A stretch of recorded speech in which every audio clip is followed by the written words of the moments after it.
Genesis 41, New International Version, Pharaoh's dreams, verse 1. When 2 full years had passed, Pharaoh had a dream. He was standing by the Nile. Verse 2. When out of the river there came up 7 cows, sleek and fat, and they grazed among the reeds. Verse 3. After them 7 other cows, ugly and gaunt, came up out of the Nile and stood beside those on the riverbank. Verse 4. And the cows that were ugly and gaunt ate up the 7 sleek, fat cows. Then Pharaoh woke up. Verse 5. He fell asleep again and had a second dream.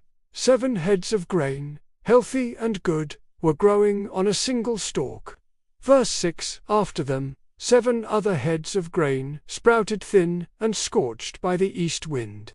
Verse 7. The thin heads of grain swallowed up the 7 healthy, full heads. Then Pharaoh woke up. It had been a dream. Verse 8. In the morning his mind was troubled, so he sent for all the magicians and wise men of Egypt. Pharaoh told them his dreams, but no one could interpret them for him. Verse 9. Then the chief cupbearer said to Pharaoh, "Today I am reminded of my shortcomings."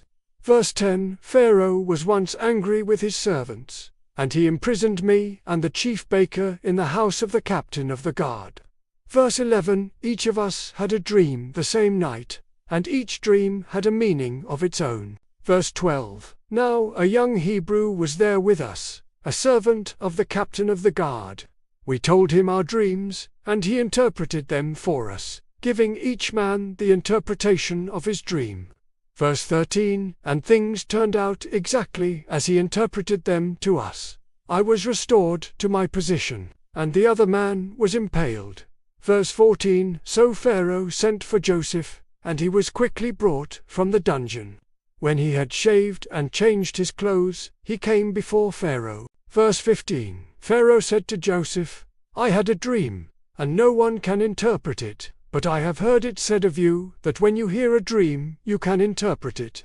Verse 16. I cannot do it. Joseph replied to Pharaoh, but God will give Pharaoh the answer he desires. Verse 17. Then Pharaoh said to Joseph, in my dream I was standing on the bank of the Nile. Verse 18. When out of the river there came up 7 cows, fat and sleek, and they grazed among the reeds. Verse 19. After them 7 other cows came up scrawny and very ugly and lean.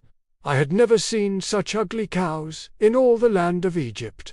Verse 20. The lean, ugly cows ate up the 7 fat cows that came up first. Verse 21. But even after they ate them, no one could tell that they had done so. They looked just as ugly as before. Then I woke up.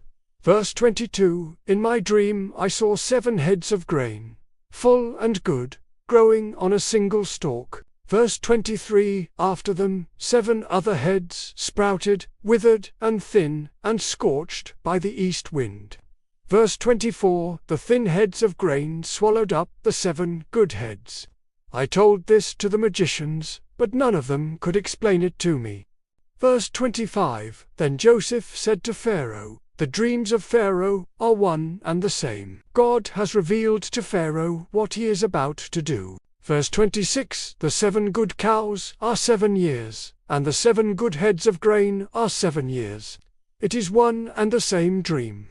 Verse 27. The 7 lean, ugly cows that came up afterward are 7 years, and so are the 7 worthless heads of grain scorched by the east wind. They are 7 years of famine. Verse 28. It is just as I said to Pharaoh. God has shown Pharaoh what he is about to do.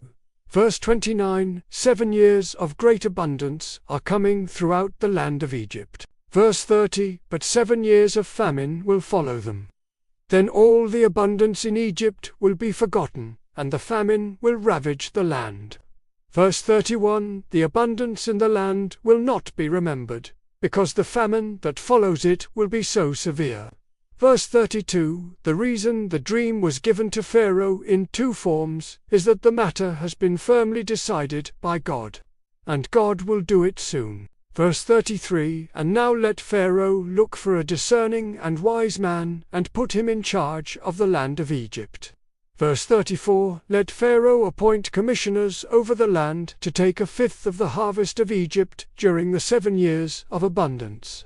Verse 35, they should collect all the food of these good years that are coming, and store up the grain under the authority of Pharaoh, to be kept in the cities for food. Verse 36, this food should be held in reserve for the country, to be used during the 7 years of famine that will come upon Egypt, so that the country may not be ruined by the famine.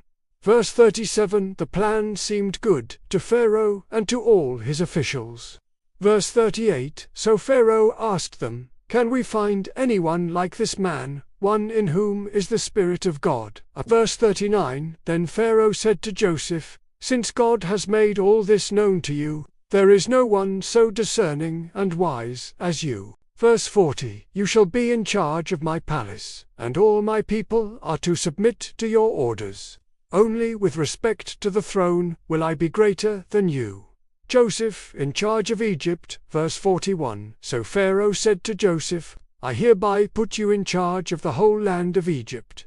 Verse 42, then Pharaoh took his signet ring from his finger and put it on Joseph's finger. He dressed him in robes of fine linen, and put a gold chain round his neck. Verse 43, he had him ride in a chariot as his second in command, and people shouted before him, make way. Thus he put him in charge of the whole land of Egypt. Verse 44, then Pharaoh said to Joseph, I am Pharaoh, but without your word no one will lift hand or foot in all Egypt. Verse 45, Pharaoh gave Joseph the name Zaphanath-Paneah, and gave him Asenath, daughter of Potiphera, priest of On, to be his wife. And Joseph went throughout the land of Egypt. Verse 46, Joseph was 30 years old when he entered the service of Pharaoh, king of Egypt. And Joseph went out from Pharaoh's presence, and travelled throughout Egypt. Verse 47, during the 7 years of abundance, the land produced plentifully.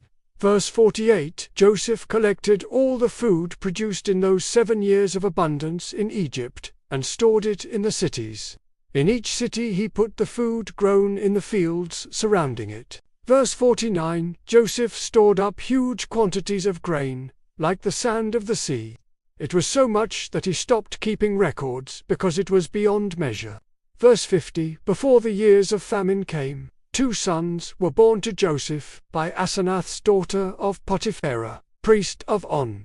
Verse 51, Joseph named his firstborn Manasseh, and said, it is because God has made me forget all my trouble and all my father's household. Verse 52, the second son he named Ephraim, and said, it is because God has made me fruitful in the land of my suffering. Verse 53, the 7 years of abundance in Egypt came to an end. Verse 54, and the 7 years of famine began, just as Joseph had said. There was famine in all the other lands, but in the whole land of Egypt there was food. Verse 55, when all Egypt began to feel the famine, the people cried to Pharaoh for food.